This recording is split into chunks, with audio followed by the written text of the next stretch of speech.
In Philippians, yeah, they use the word skubalon, which is oftentimes translated to shit, which I said the word.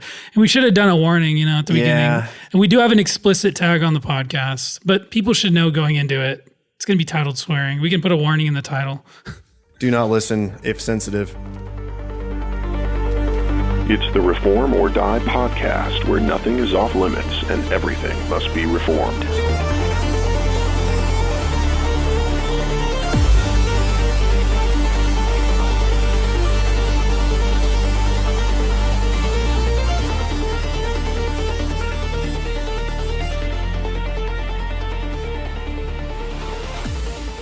Now I don't want to do the, all right, welcome back. That's just making me self-conscious. All right, welcome back to the Reform or Die podcast. It's Kyle here, your host. We've got Jacob. Hello. And Thatcher. Hey. Yes, your favorites, all back, ready for a banger of an episode here. Can I say that? I don't know. We're talking about swearing today. And what's wrong with saying that? Yeah, I don't know. Maybe I can't say that. So, thoughts on swearing? Are you guys pro swearing as Christians or anti-swearing as Christians? Can we say that right out the gate? I'm more anti-swearing than I am pro.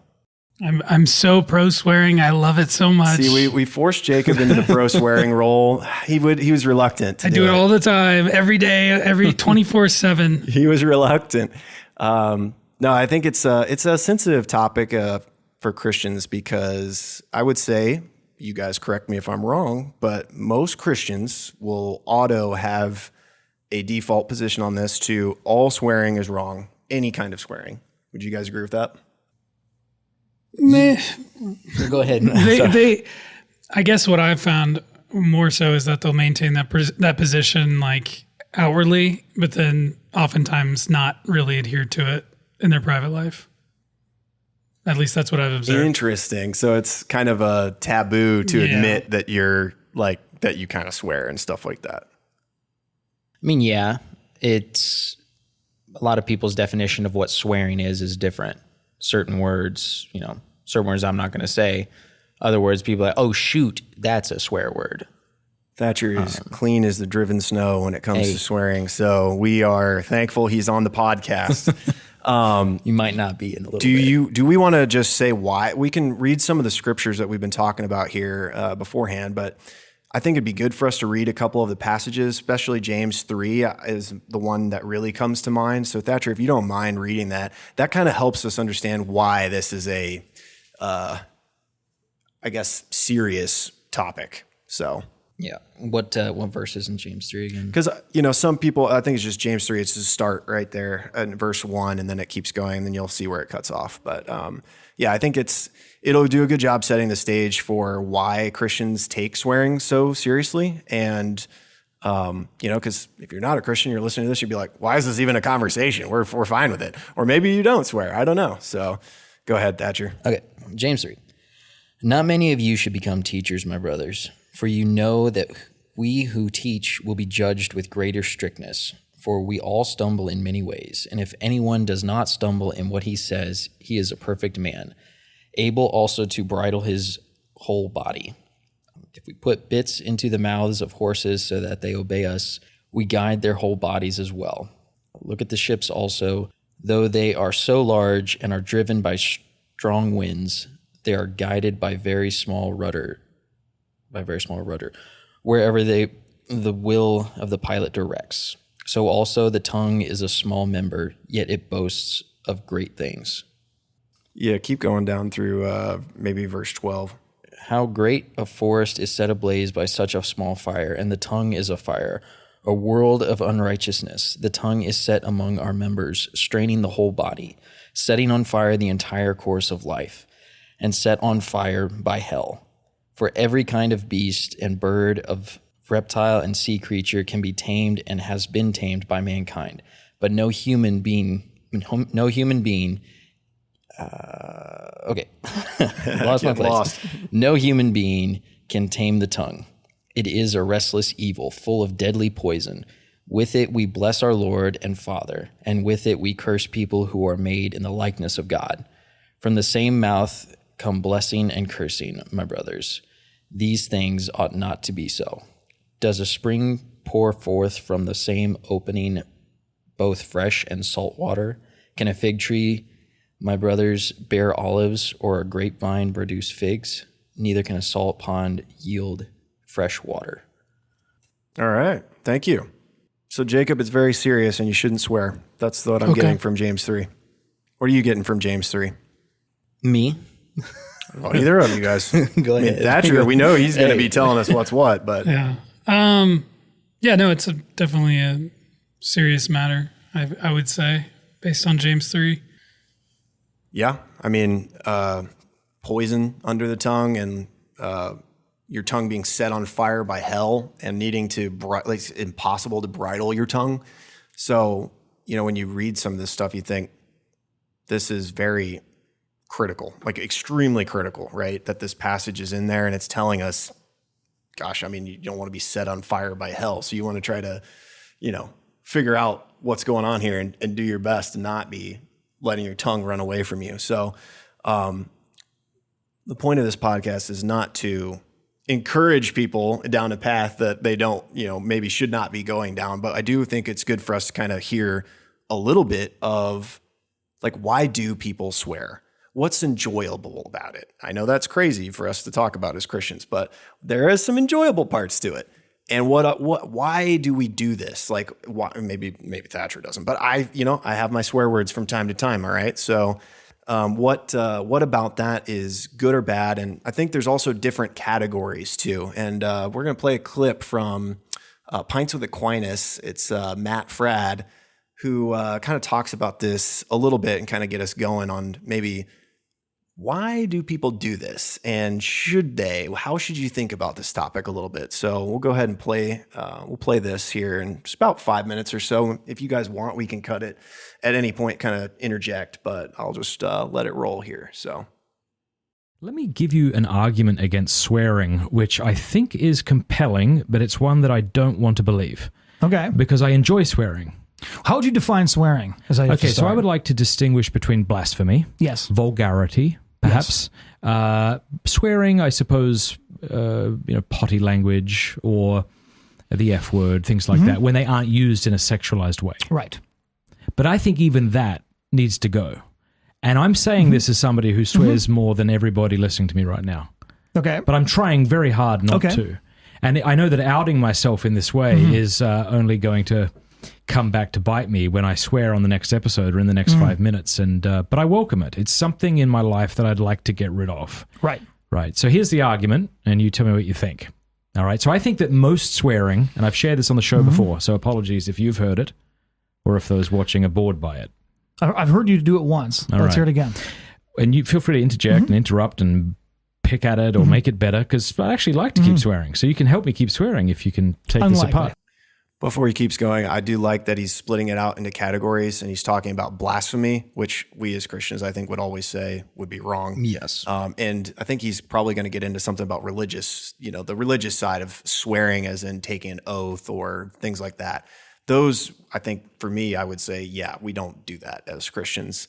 But the vulgarity side or whatever he's going to get into here, I feel like that kind of is some more of the gray area potentially, right? Because what qualifies as a swear word? Like, do you have a full list, Thatcher? There's not a full list. There's no list? I don't think so. Jacob, is there a church list? There's a list out there somewhere. Santa's checking it twice. Yeah. Oh, that's for the wrong, that's the naughty list. Yeah. But all right, we'll keep going with this. So I think that most of our swear words revolve around three things: the bedroom, the toilet, or religion. That's fair. Yep. We've all got a Rolodex of awful words filing through our brains right now. There might be some that aren't that way. Okay. These seem to be the places that human beings are most vulnerable, which I find interesting. Right. Religion, the bedroom, and the bathroom. Okay. Let's just put aside religion. Okay. Since I think we should agree that agree on blasphemy is intrinsically evil. So let's talk about the bedroom and the bathroom. Okay, when you examine human beings, you see that they institute rituals of a sort that elevate these experiences that we share with the beasts. So beasts copulate and defecate. Okay. we're not like that. We're rational animals. And so the way we do those things when you examine human beings differs. If you came over to my house after this and I allowed my 10-year-old to defecate in the backyard while you and I were there, this isn't good. This isn't healthy. You would have serious questions about my mental well-being or what I'm like. If you encounter someone fornicating in the middle of the street or at a club, this also is something that's deviant and reprehensible. So rather, we go into rooms, we shut doors, we even put the fan on so that we can urinate without being heard next door where the kitchen is, okay? All right, when we swear, we're verbally... Which, by the way, just as a quick awkward aside, living in New York, small apartments, that is a real thing, a very real thing. I just have to tell you. Yes, apartment living is not great for that. Not conducive to a quiet bathroom that isn't right next to your living room, and very, very awkward. So. Or you get to hear all your neighbors. Yeah. That's rough. That's rough. All right, we'll keep rolling here. Verbally tearing down those barriers that we seek to erect around those activities to elevate us from the beast. Right. That's the basic idea, that we're verbally tearing away at that. And someone might say, okay, fair enough, but when I say SHIT or FU, etc., when I say these words, I'm not actually using them in a sexual way. But I think the response to that is, and yet they still mean the things that you know them to mean. Maybe in 1,000 years, the F word won't mean that anymore. And like just the word like... So he's kind of making the point that there's swearing revolves around either religion, which he said he's discounted out of hand, that we don't want to blaspheme the Lord or take oaths and not fulfill them. But also the bedroom and the bathroom. And that essentially it's kind of like what the beasts do, but we're supposed to be, I guess, different is part of his point. And yeah, I don't know what you guys think about that, those categories, and then the last point he was making there was essentially that we use some of these words and they still mean what they mean, is what he was saying. And I think that part's a little bit debatable, because sometimes, like, I grew up in the 90s, and gay did not mean homosexual. Gay meant dumb. Yeah. But it also means gay. So words don't always mean, when you use them, what they just mean, well, right? And gay also doesn't even mean homosexual. It means happy. Well, that's how it started. Well, that's what it is. It's so what it is. Look up a dictionary or something, you know? It depends on what dictionary you look at. Listen to some, I'm pretty sure there's a few hymns that we sing around Christmas time that also incorporate the word gay, but that's beside the point. Language does change. I'm not sure I totally agree with him on this, that like every time you hear one of these words, you immediately associate it with the root meaning. I just don't think most people think that deeply. Well, day-to-day. Yeah, true. I mean, and like you may be using it for emphasis, even like a placeholder in your speech. Like, damn, I just sweared, you know? But like, that's like placing an emphasis on something. It doesn't mean damn you to hell in that context, right? Yeah. So the context of how you're using it matters. I don't know. Thatcher's looking at me with disapproval right now because I just used a swear word on the pod. So you know what? We've earned our explicit rating. I said it last week. Oh, I did use the D word last week. I didn't even for emphasis. I thought it was adequately used, and tasteful. I don't think most people would say, "Oh, that's just vulgar and crass and unnecessary." So, you know. I mean, I didn't even notice it. Yeah, exactly. But also, I mean, let me ask, so let's push back on Thatcher over here, who hasn't said much, but I want to push back, even though he said very little on this. But dang and damn, as an example. You know, Christians will use dang frequently. Yep. And do you think that's wrong? I mean, they're basically just a couple letters difference, and they often serve the same function in the sentence that you're going to use it in. One's got a perceived softness, more soft to it, and the other perceived to be a little bit tougher. Yeah. Growing up, I wasn't allowed to say anything. Not even dang? Dang couldn't do it when I was growing up. Now, high school, I could say it. You were raised right. We were, well, my parents raised me right too. Unfortunately, I've, branched out a little since then, but You could say I was sheltered, but No. not you. it was a good shelter. I think we oftentimes replace the words with something softer, especially if you're around children. I think we do that a lot. And this is something I've been thinking about more while I've been preparing for this. To me, it seems a bit lazy to use some of these words. And we'll say them, they can mean what they mean. But I think we're just kind of lazy in what words we're choosing to use. Like your example you said, well, you could have used a different word, Does it have the same emphasis? Probably not. Like instead of damn, I could have said, great Scott. Great Scott, yeah. But at the same time, it's the intent behind it too. What are you trying to emphasize, right? The gravity of the situation. I don't think damn's a very good example because it is in the Bible. That's true. But some people have argued that the word shit is also in the Bible. Well, I broke another one. Sorry. Yeah, no. So that was the one I was going to talk. I have a little list. You're kind of going out of order of my notes, Kyle. I just want to let you know. Take it away. I have a little list of some things that are, some things that translate in English, not really directly to swear words, but they mean the same thing essentially. So in Isaiah, I don't have the actual verses here, but in Isaiah, there's a quote of "Your righteousness is like a used menstrual cloth." That's pretty rough. We don't even have. I don't think we have a swear word equivalent to that. That's just kind of gross and rough. That's a good example, though. That's tough that's a speech. hard-hitting one right there. In Philippians, they use the word skubalon, which is oftentimes translated to shit, which I said the word. And we should have done a warning, at the beginning. And we do have an explicit tag on the podcast, but people should know going into it. It's going to be titled swearing. We can put a warning in the title. Do not listen if sensitive. Yes, don't listen if you're sensitive to that. And then also in 1 Samuel, when they're talking about men, like going in and killing all the men in the city, which, it's pretty harsh in the first place, on the whole language thing, we're killing everybody. We're killing all the men.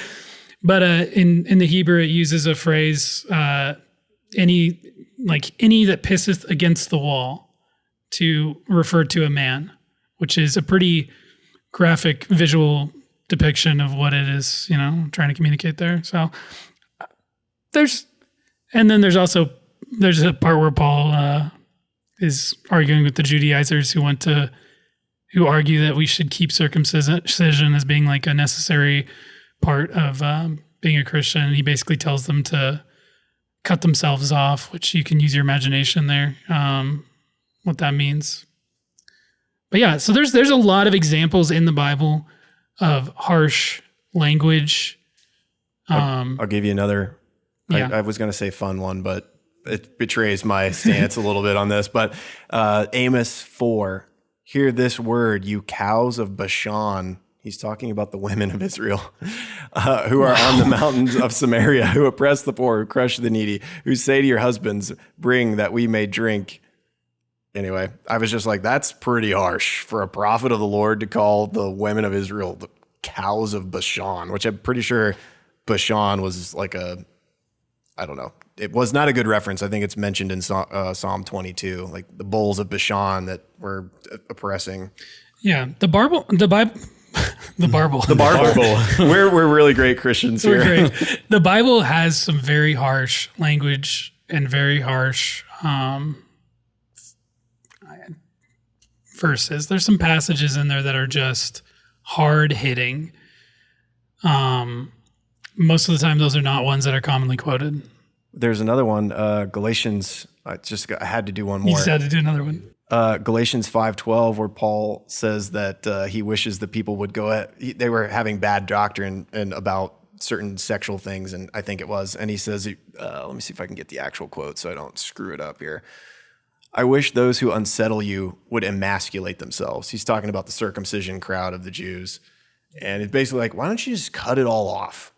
I mean, Paul's that's a big fan of that one. pretty intense. That is harsh. That's super harsh. And Yeah. if you were to try to find a one-to-one English like kind of translation that encapsulates the heart behind these things, we do have some words for that, but you wouldn't necessarily want to see those in your Bible that you're reading during church. But it was like the word skubalon, right? Yeah. From the stuff that I've seen, it was more of a, I guess what you would say is a proper way of saying it, like excrement, not necessarily a slang term like the S word. It can be translated like that, but it could also be translated another way as well.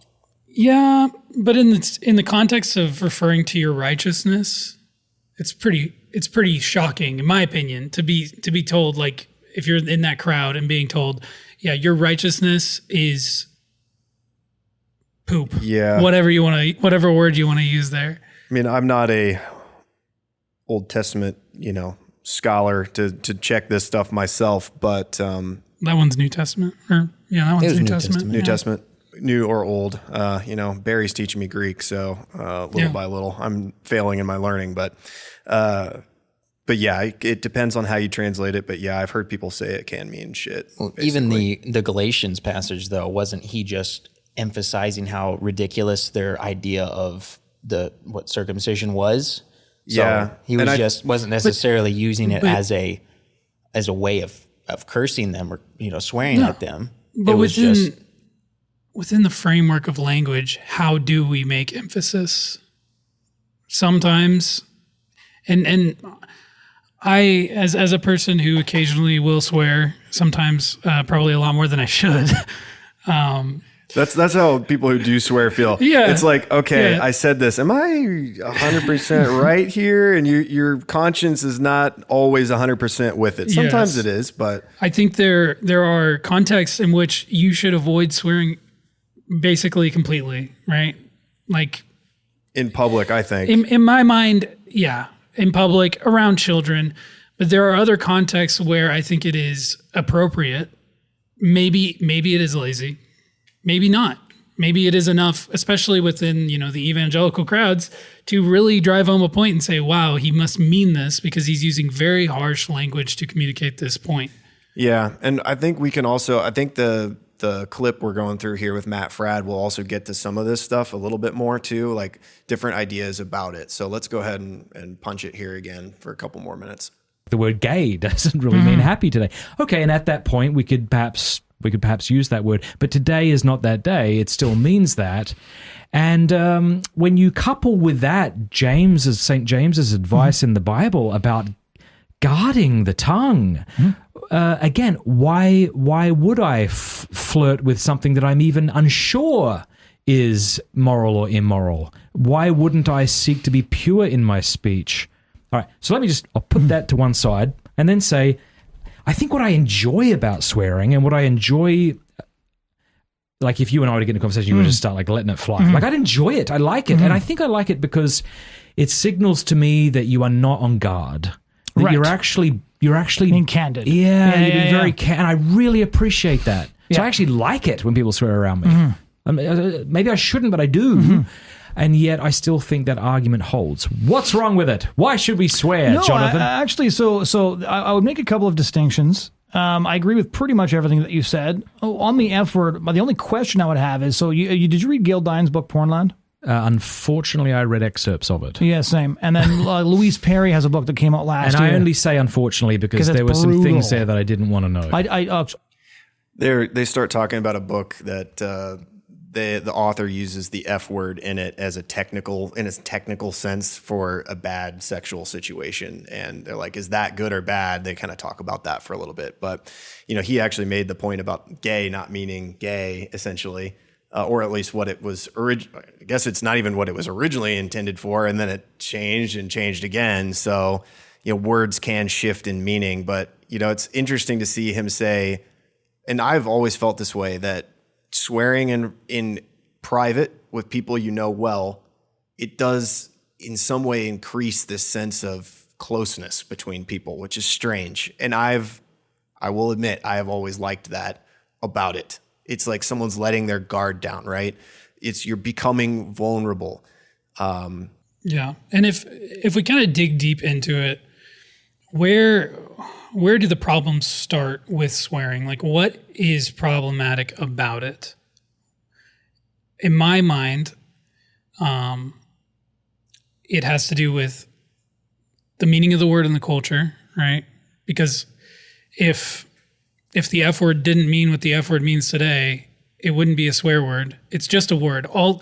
That was one of the points from a video that I watched or a podcast I listened to with Jeff Durbin from Apologia and Doug Wilson.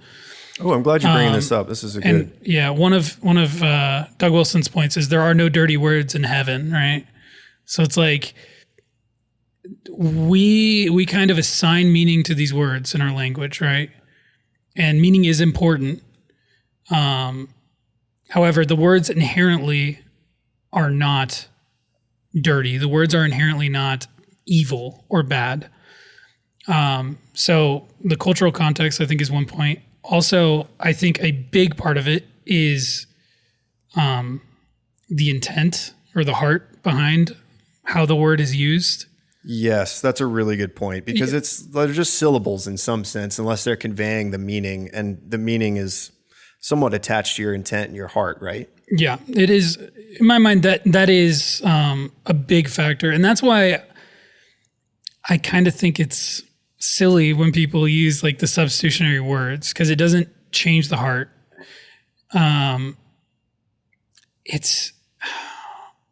It kind of reminds me, it's almost like a Pharisaical kind of like way of thinking about it.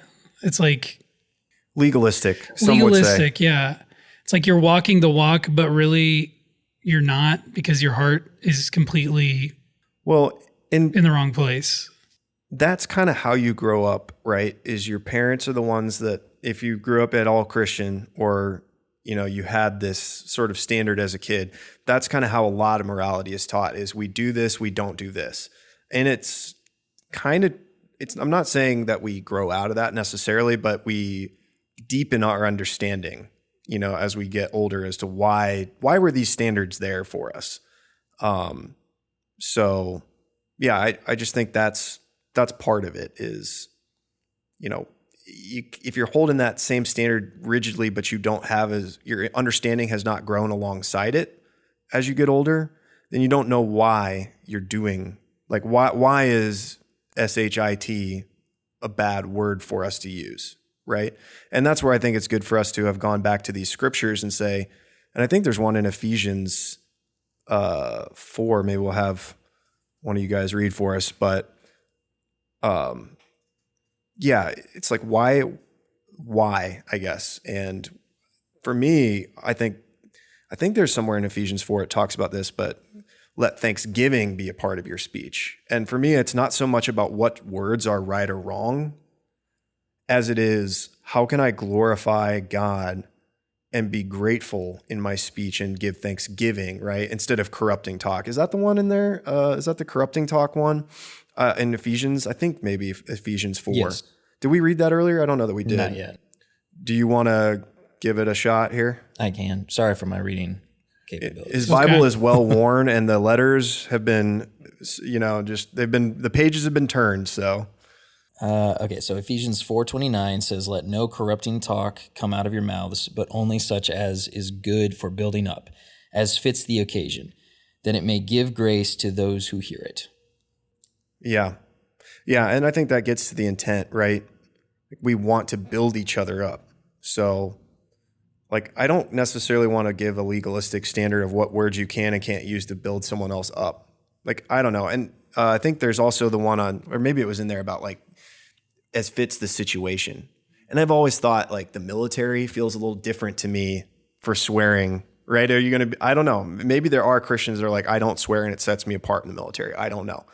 But when life or death is on the line and you want to motivate your guys, part of me is like, maybe the most intense word you can possibly use is the way to do that. And that is the most loving thing you can do in that moment. I don't know, but I don't want to put a standard in front of someone that,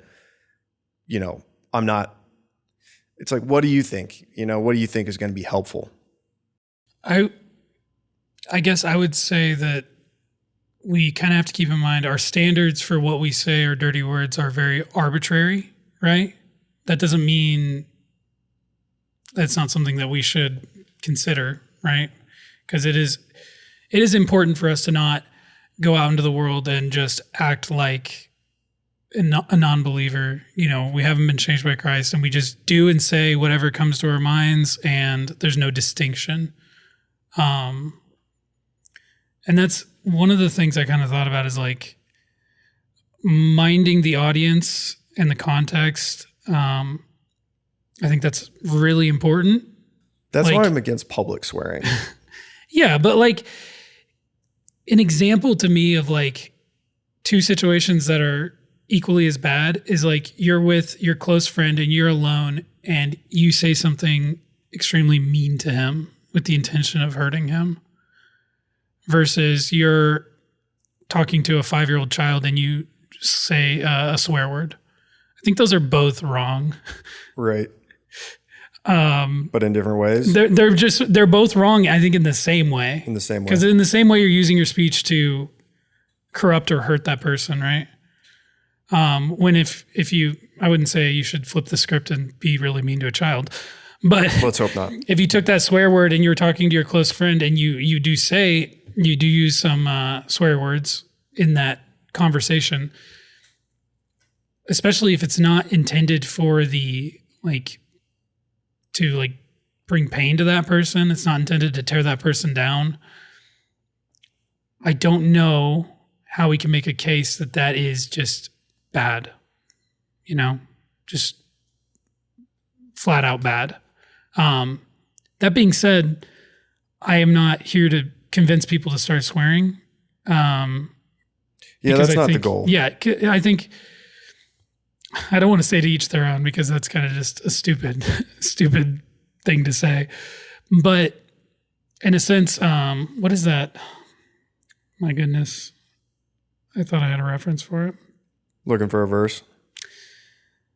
Yes. Romans 14:5, which I should have it pulled up. One person regards one day above another. Another regards every day alike. Each person must be fully convinced in his own mind. He who observes the day observes it for the Lord. He who eats does so for the Lord. He who gives thanks to God, and he who eats not for the Lord, he does not eat and gives thanks to God. So it's kind of like people can have a different opinion on different things, is what you're saying. Like different words, like, hey, some person grew up on a farm and the word shit was just a synonymous for manure. Yeah. I think people have different convictions, and I think it is totally right for you to, I think it's right and good for you to hold to those convictions and not, violate them. But I also don't think, especially if it's not just like arbitrary, there's another word I was trying to find there, but I lost it. Just slipped out of my brain. If it's not just like totally inappropriate language, I don't think we should be going to people and calling them out necessarily. If you're in church and someone's dropping swear words, maybe you could say, "Hey, man, just cool it a little bit." Yeah, time and place. Let's just refrain from that. Because what if he's making a point? Well, if he was, to me, if he was saying, "I want the," let's just insert effing, I want the effing, abortion industry demolished. Part of me would be a little more sympathetic than if he was just talking about some, his writing assignment in college or something, And in that sentence, I wouldn't have a problem with that. If he's in church around, kids and other people, then you kind would of have just a problem showing with it. No consideration for the people that are around and listening. Right. I think that's problematic in my opinion. But I'm sure you guys have all been around baby Christians, new Christians, and you've talked to them and they say some things and you're like, whoa. I'm thinking of a friend that we all know, I think. And he was a new believer and he started coming to the church. And I remember sitting in sanctuary and he's just casually dropping the F-bomb in a normal sentence. And I'm a little shocked. Caught you off guard. It was quiet. It caught me off guard. And I think I might have had I think I at some point talked to him about it, but eventually he kind of stopped doing that. But I think I don't think that we should necessarily expect the same convictions out of everybody, especially on things like that.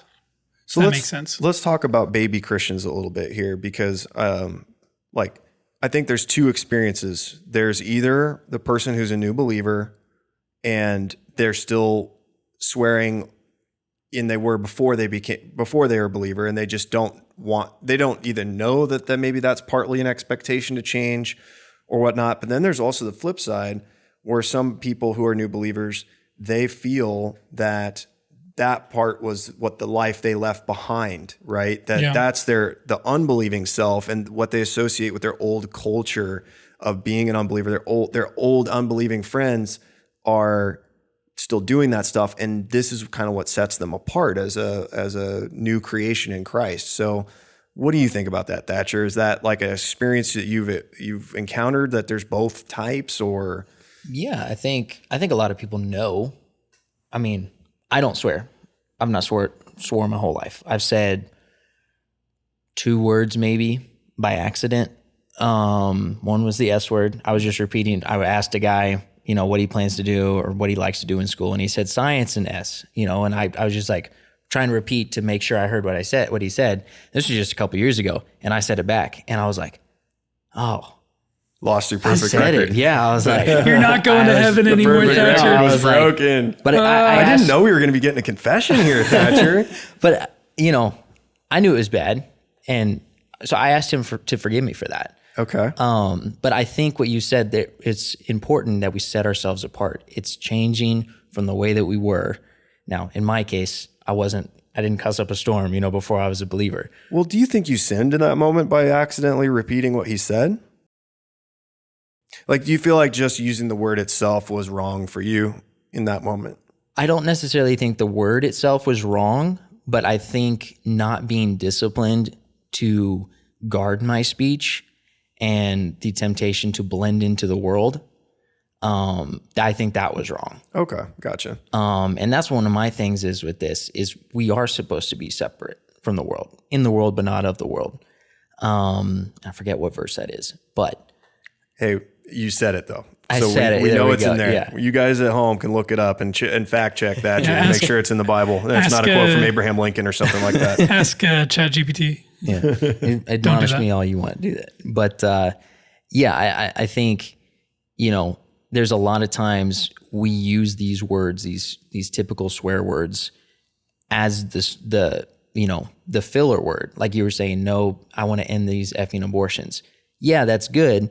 But what if he said demonic abortions, right? Which Could word, you have substituted for something else? Exactly. Which word should hold more value or should hold more weight? Demonic or the F word? I feel like demonic would be. And so it's like, if you want to say your arguments, I want to just emphasize my point. Well, emphasize it with, salt, season. There's a verse. Let's see here. It's not a bad point, Thatcher. That's that is a fair point. Can't say I have a great rebuttal to that one. I do. Trying. I do. Good. Jacob's You know got what would us emphasize it even more? What? Hearing a word that you're not used to hearing It's true. coming out of your Christian buddy's mouth, and you say, wow, he is really about that. He Very really does serious. not like that thing. But In my opinion. he could say it in a different way, though. You could, yes. You've known But I me for a think- long time. Yeah. Oh, no. I've known you for a while. So how many swear I've never heard you words? swear. Okay, and have I been able to get my point across? No. No. Like, you've never convinced me of Shots fired. anything. He's got to hold the line. You've Hold never the line, convinced Jacob. me of anything, Thatcher, and I find you not very persuasive. I love you. I love you too, man. I just got my point across Okay. by There it using is. one word. Dude. You should have thrown an F-bomb in there, then I would have really believed it. No, but so what about the example of like a pastor who is quoting something or reading something He doesn't have to use the and word. they use the word because that is what is written down and they want to represent what is said, or they're not going to, mince words. They're not going to censor themselves. They say exactly what is said so that you know what is said. Cause like I follow Apologia, right? They're very, they don't swear. If they accidentally have a swear word on one of their clips that they play on their podcast, they profusely apologize. They say, "We are so sorry, we didn't have that censored." But there are times when I have heard them use swear words because they are directly quoting something, right? Right. And to me, that's not problematic. Again, because it is not, there is the heart behind that word is it's not there because it's not even their word. They are repeating someone else's word. The people who said it originally, they put that meaning into it. The person who is merely repeating it accurately is not, in my mind, is not actively engaging in that same sin. We could call it a sin, right? So next time we get together, I want to have Thatcher read some Mark Twain and just Well, I don't censor out all the words. I don't know if Thatcher agrees with me on that, but to me, like, there's a difference there. Sure, does the pastor need to use those words? No, they could very easily not. But to my point earlier, sometimes saying things exactly how they are just kind of drives them the point. It's like people who protest abortion and they'll have a picture of an aborted fetus on a sign. Is that graphic? Is that like something that people should really want to see when they're walking around? No. Does it really kind of make it real to them when they see, oh, this is actually what it looks like? This is what it looks like when you kill a baby inside the mother's womb. That is obscene. That is horrible. But sometimes, in my mind, there's a place for those things. So what if he was quoting, and now this is maybe getting back to blasphemy. What if he was quoting something blasphemous? Would you be okay with it from the pulpit? What if your daughter heard something and quoted it word for word? Her heart's not there, but she quoted it. Well, to be fair, if I want my daughter to tell me something, I want her to tell me exactly what she heard, right? I do want to know what she heard. Like if someone said something to her. And my counterpoint to that would be, I think there's a lot of blasphemous things in the Bible that we read and that we quote word for word, right? But we don't, like, there's lots of stuff in there that is not good, and it meets the threshold for being blasphemous, right? That doesn't mean we should say it, because the Bible's not always, sometimes it's descriptive, sometimes it's prescriptive, right?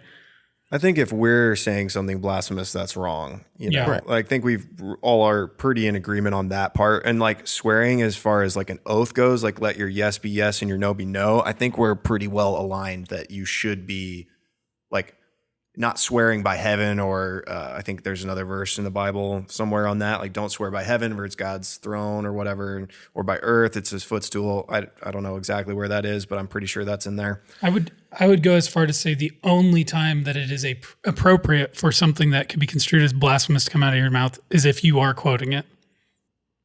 That would be the only time that would be appropriate in my mind. Right. Well, I mean, what we were asking Thatcher was, could you read a historical book or manuscript or text that used a foul word? Would you actually read it, or would you essentially pass on it and not read it as a quote if you were going to use it for a reference for something? Me personally? Yeah. Like you would skip the word, or I wouldn't say the word, but I mean, if it's the F word, I'm going to say it's the F word or whatever. Gotcha. F, or, I'm not going to say it because it's part of that discipline. And I really think, particularly to that word, specifically the F word, I think it's a lack of people just, they could use something else and they don't use it. So do I need to go back through the podcast afterward and bleep out every one of the S words I used afterward? Thatcher? You have not said the. Well, I guess you did say a couple times. I said. I was going to say you did say the F word. What do you think you should do? Well, I don't really have a problem with saying things in a teaching context necessarily. Now, you can be overly aggressive with it, and if I were just flamboyantly throwing around the F word without really needing to use it, maybe then that would be not good. I already occasionally use these words in my own private life, and I do have mixed feelings about it, which means if my conscience isn't 100% behind it, it's not something you should do, right? But like it's not swearing something you should do. Yes, correct, right. Yeah. Not something I should do. Thank you for the correction there. Like I enjoy a little bit of swearing for humor's sake too. But And a lot of people do. Is that really worth it? I think a lot of people do. Even people who do not swear, they'll watch movies, watch media, and they will laugh at a joke that is vulgar. They're laughing at it because it is vulgar. They might not agree with it. There might be a little part of them where they're like, ugh. But at the same time, that was kind of my point in the beginning about people who are almost kind of two-faced about it, where it's like, I wholeheartedly condemn swearing. I would never do it. But then you go out with them on the golf course and they start cussing up a storm when they slice their ball into the trees or it goes in the water. And they don't. It's not well, like that is not Thatcher. No, that's not Thatcher. That is not Thatcher. I mean, for the record. But yeah, I'll give you another one. I'll give you another argument, not just for like humor's sake, because I mean, some of these things, to Thatcher's point, do you have to do it? Right? Do you have to do that?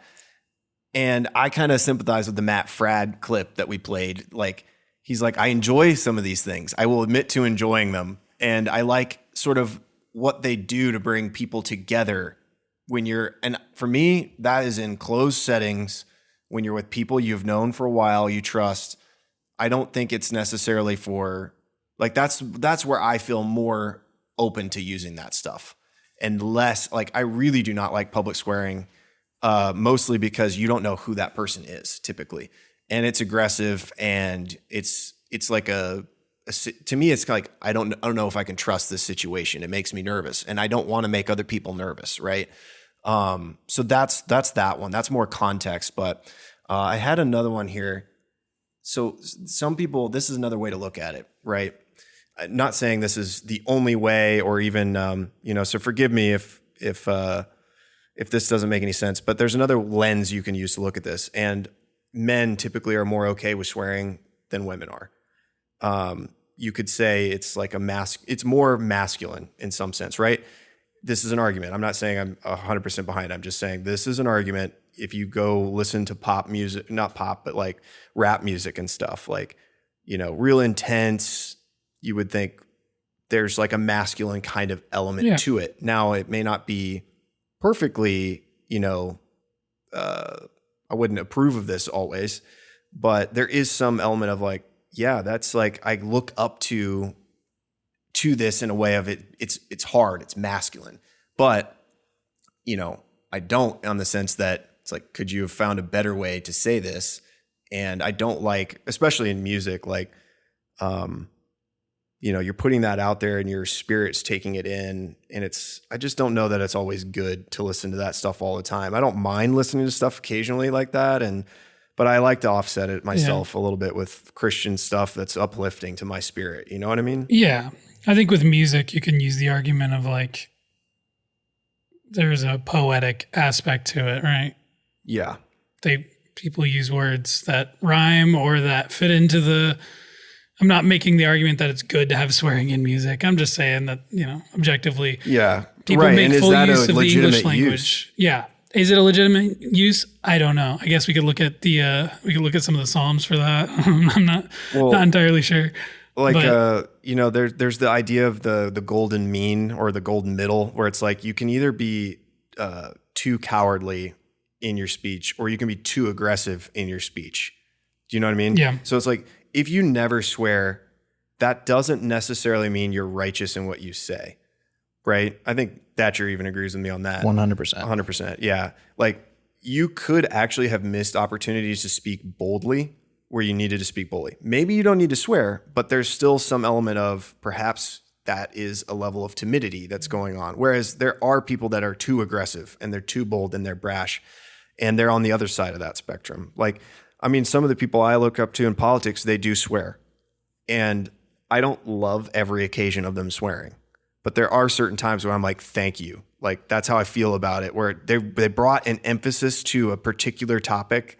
I'm like, thank you. Like, and maybe that's wrong. I don't know, but I don't feel like it's wrong. It seems like, yes, I want that intensity for a good cause. On that topic, I've noticed, and this is a little bit of a tangent, I've noticed an uptick in like mainstream, just kind of, I don't know if it's necessarily always arbitrary, but just like mainstream swearing.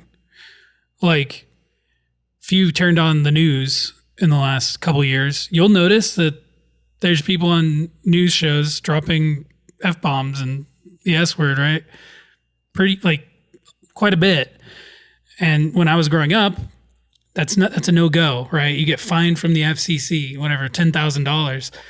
But it's very common now. Or we're hearing it from our president. You know, we'll hear it from random political figures. And I think it's not a coincidence. I think it is a trend. I'm not sure what we're trending towards. It's likely that we're trending towards some of these words, who knows how long from now, becoming less potent. Once words become common use, I think they do lose their potency, and then they're almost not regarded as a swear word. Like another thing worth mentioning from the Jeff Durbin, Doug Wilson thing, they were talking about like the church in Ireland, the believers in Ireland. I don't know much about the church in Ireland, but apparently they use the F word a lot in their sentences, and it does not mean the same thing as it does here. I mean, theoretically it does because they also speak English, but they use it a lot. And that's not something, it does not hold the cultural significance as it does here. Like, for example, one day, like the word sex, to have sex, that is not considered a swear word. It's just considered a word that is used. One day you could presume that if the F word were used enough, it could essentially become synonymous, not morally, but synonymous in the intensity as the word sex. You could see that happening at some point. Yeah. But with all the people who pushed it over, like, let's say 50 to 51%, were they wrong? Like the word crap, for example. I don't consider crap to be a swear word, but some people do.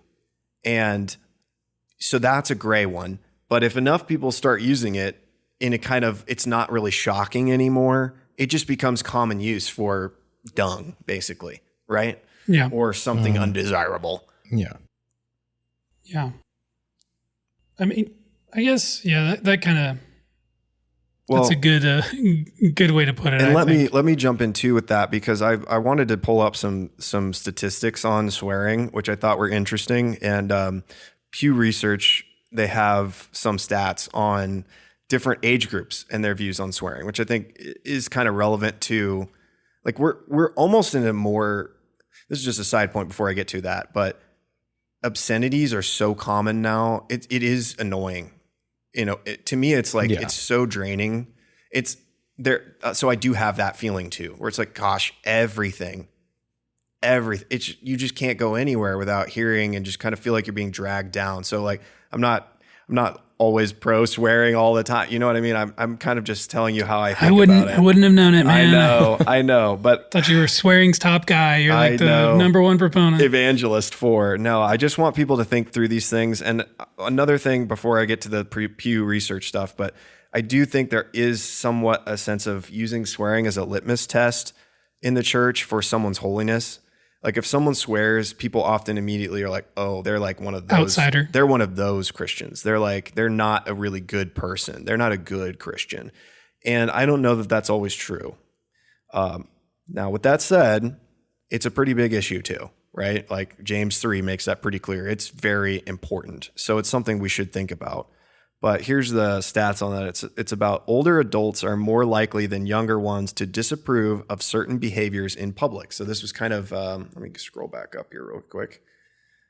This is a Pew Research article titled, "Almost Half of Americans Say People Have Gotten Ruder Since the COVID-19 Pandemic." And they use swearing as one of these. I believe that. As one of these. So it says, they studied percentage of U.S. adults in each age group who say they think the following kinds of public behavior are rarely or never acceptable. And they did a study on cursing out loud. So anyone who was 65 plus, it was 89% were against, is my understanding. 50 to 64, it was 76%. 30 to 49 was 55%. And then ages 18 to 29 was 38%. So the younger you were, I guess, the more likely, and it says here, age gaps exist on every question, with older adults more likely than younger adults to see each behavior as unacceptable. For example, so it's using the swearing as the example. And they did other ones like smoking around other people or playing music out loud. I've always found that kind of rude where you're like Yes. outside and it's Very like, rude. bro, this is like public space. Playing Like we don't all want to pickleball, listen to your somebody song, brings you a know? speaker out. Sorry. Yeah. Another one was bringing a pet into an indoor space like a grocery store or shop. I really don't like that. Really? Yeah. I don't mind makes me as much. angry. That's interesting. Yeah. Um, I'm just a grumpy guy, I think. Yeah. COVID messed me up, Kyle. I mean, it is a study like, what did they say, post-COVID or right out Yeah. before and after? Yeah. So anyway, I thought that was interesting, but yeah. Swearing. It's people have different views on it, and I don't know that we have Thatcher's approving of a one size fits all here, but I think that's like the safest approach to some extent. Safe in what way? Well, I don't want to encourage people to swear. I don't want to encourage people to swear in general. And because I don't know where their conscience is at on it. And I do think like it's hard to do it properly if you're going to do it. Like even Doug, Jacob, you mentioned Doug Wilson went on Apologia Yeah. and talked about his book, The Serrated Edge, I think is the name of it. I think so. Which was about using harsh, even swearing words in a context that is for godly purposes. And even Doug Wilson was saying, hey, this is like, not something you should, not for most people to do, right? And he was saying, if you're young and you came to this podcast and you were excited to like hear swearing approved, he was like, I just want you to know this episode is you should not swear for you, Yeah. Just rubber stamp it, swearing approved. Yeah, what I got out of it, it's like heavily context dependent. And it should be used to seek to communicate, not miscommunicate the point. It should be like very intentional. It should be very rare. But when we do it, it should be calculated. And yeah, generally like if the context is correct, the audience is correct, and it's used for, potency of speech or emphasis, I don't really have a problem with it. I really don't. If it's overused, if it's a crutch, so it's I would have a problem with it. But I also have a problem with people saying like all the time. which I do a lot. And Now you're going to say it more because I said it. So Pretty much. Congratulations. in grammar, they teach you to obey the rules before the masters learn how to break the rules. And I think that's probably the right way to think about swearing for me is when you're learning and you're early in your Christian walk, you should obey all the rules of grammar. But when you get later into that and you're more mature, like you see the Apostle Paul lay down some bars sometimes and you see some intense stuff in the scriptures. So I think that it can be done. Like Doug Wilson said, he used the word shit in a debate, I believe was it with Hitchens? I think it was, yeah. Yeah. And it was for emphasis. And he said he felt like it really accomplished what he set out to use it for. And so if you're a pastor and you're going to do that on occasion, I'm like, I think as a congregation, we should not necessarily judge so strictly and legalistically in situations like that when we should, just out of hand, but it's hard, right? Did you have a point on that, Thatcher? No, I was just going to say, I think too, I think we're doing a good job of emphasizing that it needs to be at certain times. It should be a rarity. It shouldn't be just regular everyday speech. It's for emphasis. It's for certain things. Like the old liberal argument for abortion, safe, legal, and rare, right? Whatever that means. But yeah, it's the same, it shouldn't be every single sentence. I don't think any of us agree with that. One, it gets tiresome. It's very tiresome. Yeah. Yeah. But yeah, it's something that should be a rarity. And so that would help the emphasis when you're trying to make it. Agreed. Yes. I did want to mention one more, because we mentioned Doug Wilson's book. And I also want to mention another good resource on this that someone, Carson, sent over to me was the Christ Over All podcast. They had a one on this topic, and I don't know the name of the actual podcast or which episode it was, but if you look up Christ Over All, they had a good breakdown on speech And they compared it to like your 10 fingers and like the purpose of your thumbs, the purpose of your pointer fingers, etc. And they kind of like made an analogy there where like your thumb is your opposable finger, and it's like grasping for wisdom or like offering prayers to God. That was like what the thumb represented in terms of speech. Or the forefinger was basically pointing to truth, stuff like that, or in defending the faith. But the middle finger obviously was, the middle finger. So it was like being angry, or let me see what they said.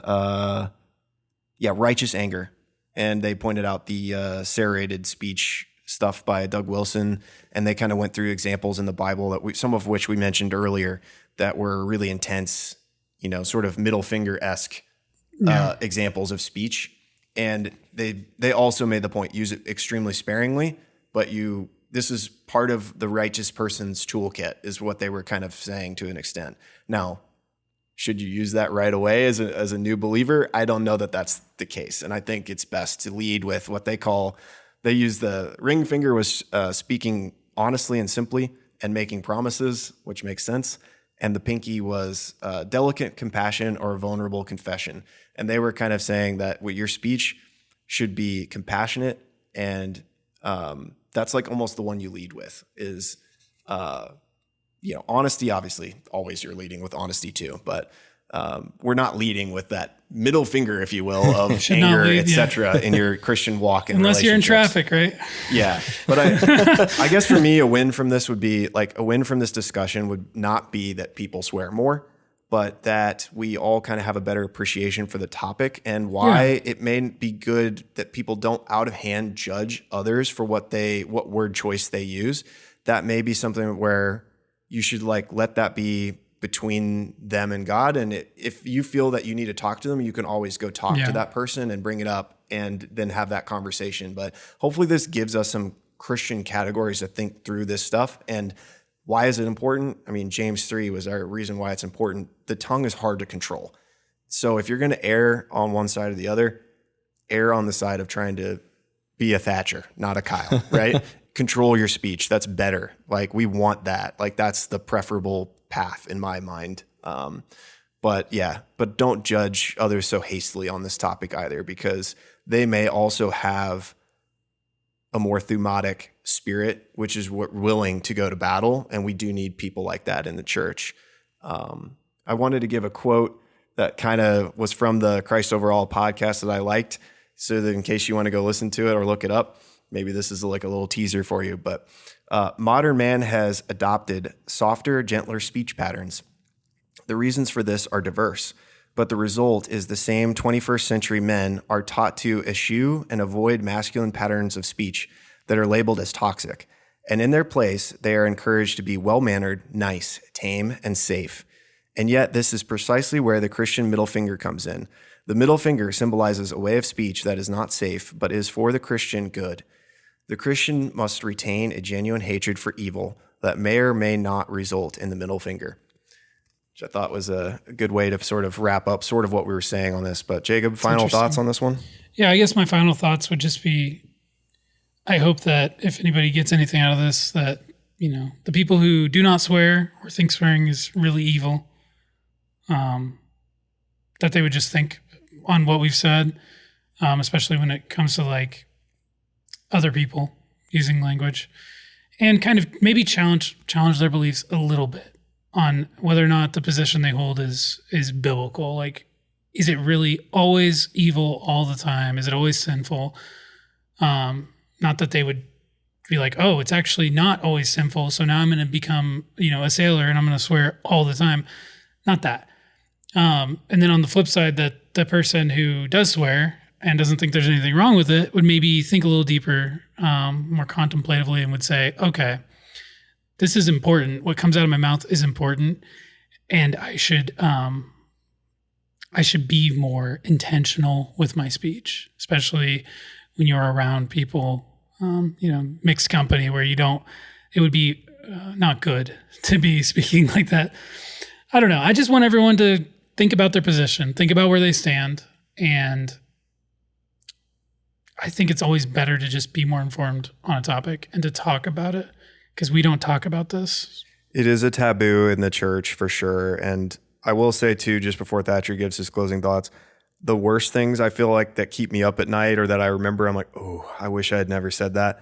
Almost none of them have a swear word in them. They're all just crappy things I said to somebody. You just swore. And yeah, no, I didn't swear. And sometimes I still have flashbacks of things I told people and I was like, oh man, they're like haunting. Right. And so swearing is, and not that I live in guilt all the time over these things, but Christ has paid for our sins, but we do want to control our tongue. It's extremely important. All right, Thatcher, final word and we'll close. Yeah, no, I'm going to reiterate what you said, Jacob. Challenge what you believe, challenge what you think, and become concrete in it. Jesus flipped tables in the temple. We should when appropriate, but it doesn't mean every single table we're flipping. I've never seen a table I didn't want to flip. Jacob flips them all. But just know what you believe. And this was something I feel like Charlie was heavy on, is have a conviction with what you believe, but be able to back it up with scripture. And that scripture talks about that. Being able to give a defense of what you believe. And especially for this has been convicting to me. I need to know better and more off the top of my head what the Bible says about it. But I think that's what we want to do. We want to challenge people to think. We want to challenge people to actually do the research. As our pastor says, don't believe him. Go to the Bible. I know a lot of good pastors that are actually really, really good shepherds will tell their congregation to go read God's word to make sure that he is telling the truth. And so I think we do need to do that. We want people to, challenge what they think to make sure that it's, standing with God. Absolutely. Use this podcast as a way to help you think through things, but go to the word and get your direction direct from God. So I think we could leave it at that. And it's been the Reform or Die podcast. Thank you, Jacob. Thank you, Thatcher. And we'll catch you all in the next one.